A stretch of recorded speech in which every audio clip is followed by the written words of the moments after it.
Nathan, I just tested this brand new Mercedes Coupe from 0 to 60 and it went a shade above 7 seconds, up here to a mile above sea level. That was impressive. That is impressive. You know what else is impressive? Yes. It is damn sexy. I mean, I'd look like a pimp driving this. You would look good driving that, but there's one question we have yet to answer. Does it drive as good as it looks? And that, my friends, is coming up next on the Fast Lane Car.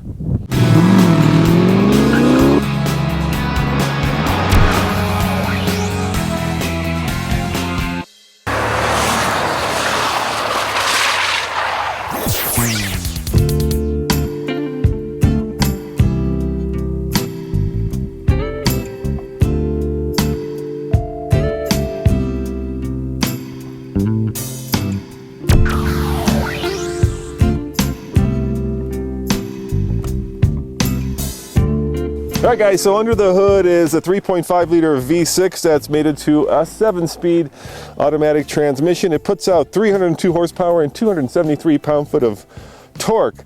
You can't see it because it's hidden by this plastic cover. I guess the coolest thing under the hood are these little scoops for the air intakes. Otherwise, it's a typical modern engine that is efficient, is fast, but invisible at the same time.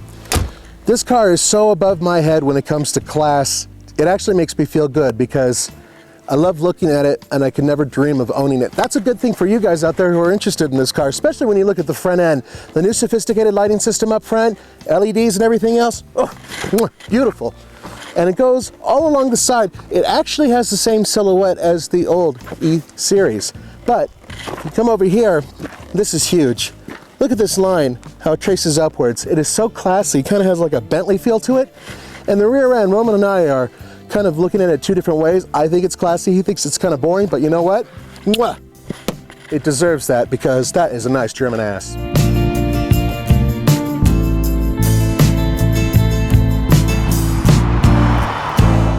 You look good, Nathan. Thank you. This would be a car for you when you're retired tour. San Francisco, is that where you want to go to? Yeah, one of my favorite cities. You know, Northern California, Hawaii.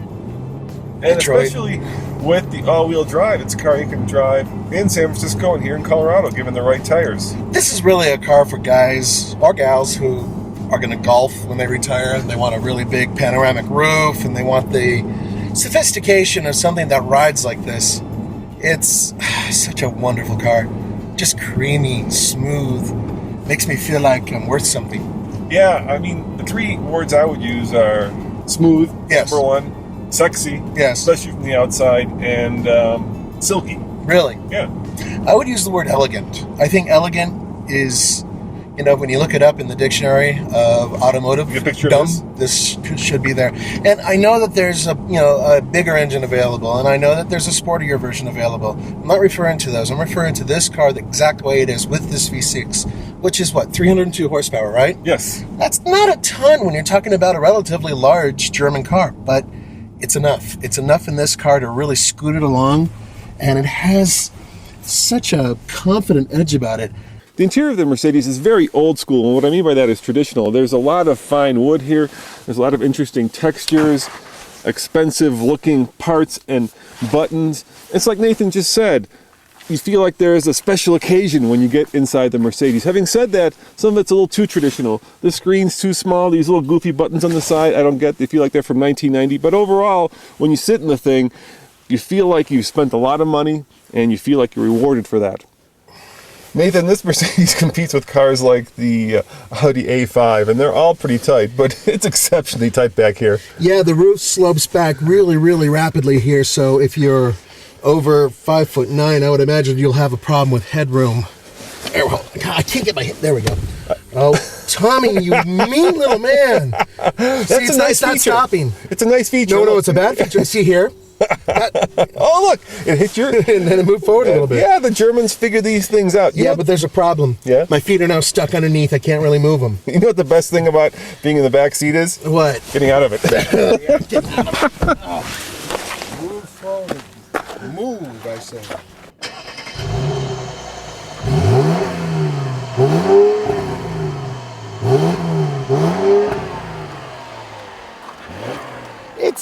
It's healthy sounding, but it certainly isn't exactly awe-inspiring. Let me show you something else too. For a $63,000 car, you still have to push the key fob into the starter.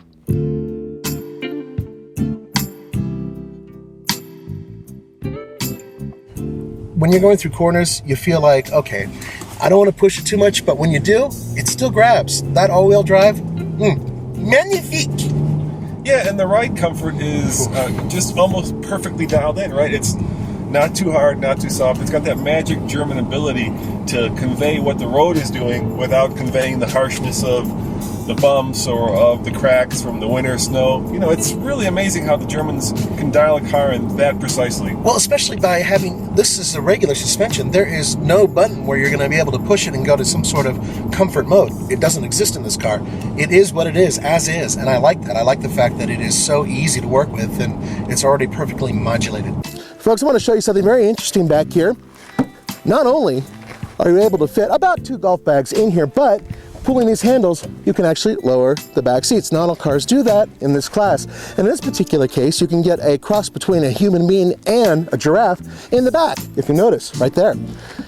There is some good room back here. So if you can't sit in the back, at least you might be able to fit in the back.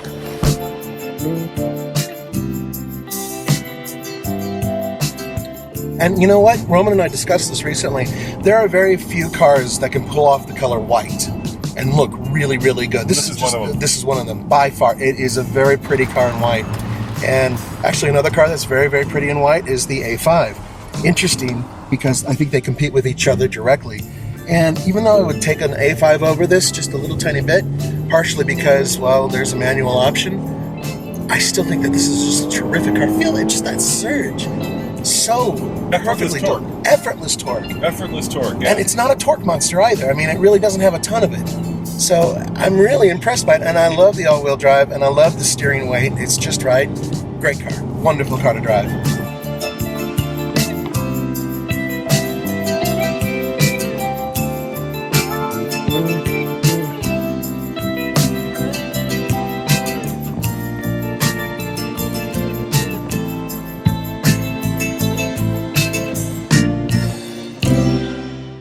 Nathan, when I first got into this Merc, it was a definite rented, but then the more I drove it, the more I fell in love with it. But I couldn't quite get to a buy it because, well, like there's that goofy stalk that serves as a drive lever. There's the fact that in a $63,000 car, you don't have a push start. So on the TFL scale of buy it, lease it, rent it, or forget it, I'm going to give it a lease it. How about you? Well, I'm going to go with what the 3 philosophers once said. You have to fight for your right to party, and this car parties. Look, I am below its class level, I get it, but when I'm in it, I'm better looking. Why? Because it's sexy, it's smooth, it drives nice. I mean, really, really nice. It's quick, it handles pretty good. I would still get an Audi A5 over this, but with that said, if I said to myself, hey, I have $63,000 and I really want a Mercedes, this would be the one I would buy. You know, I sense a matchup coming up, this against the A5. Ooh, if only. As always, this is Roman And Nathan. saying thanks for watching. Remember, subscribe for a new car video Every day. Ciao.